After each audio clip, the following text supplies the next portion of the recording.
आप युवाचार्य, उद्भट विद्वान, संस्कृत के प्रकांड विद्वान, श्रेष्ठ कथा प्रवक्ता, ऐसा संस्कृत, ऐसा श्लोक, ऐसी कथा और अनुष्ठान के तो कहने क्या, अद्भुत। मैं काफ़ी समय से महाराज जी के संपर्क में हूँ और मैं देखता हूँ कि महाराज जी से जो लोग जुड़े हैं उनको जो भी उपाय महाराज जी ने बताए हैं उन उपायों को करके उनको लाभ मिला है। तो मन में ऐसा भाव आया कि क्यों ना एक ऐसा कार्यक्रम बनाया जाए जो आपके लिए लाभप्रद हो। तो आइए पहले महाराज जी का स्वागत करते हैं और फिर कार्यक्रम को प्रारंभ करते हैं। नंबर्स फ्लैश हो रहे हैं, नंबर्स जरूर नोट कर लीजिए आप, जिससे कि कभी भी जब आपको लगे कि आपको कोई समस्या है और उस समस्या का आपको निदान नहीं मिल पा रहा है तो आप इन नंबर्स पर अवश्य संपर्क करें।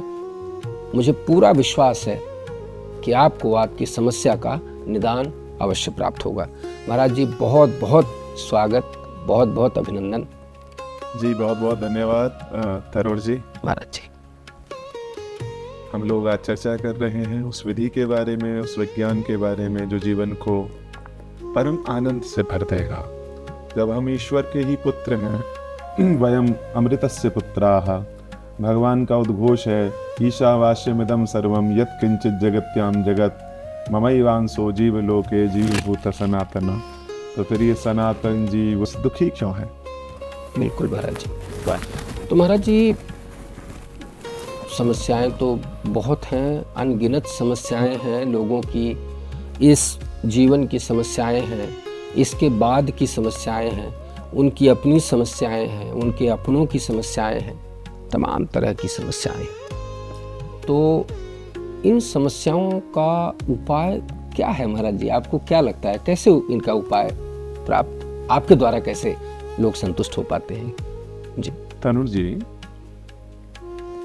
जिस विज्ञान को हमारे ऋषि मुनियों ने हमें दिया, जिन विधियों के द्वारा हम इन सब समस्याओं से परे हो सकते हैं, जिनके द्वारा तुम्हारे पूर्वजों ने आनंद पाया, कोई भी ग्रंथ देख लीजिए।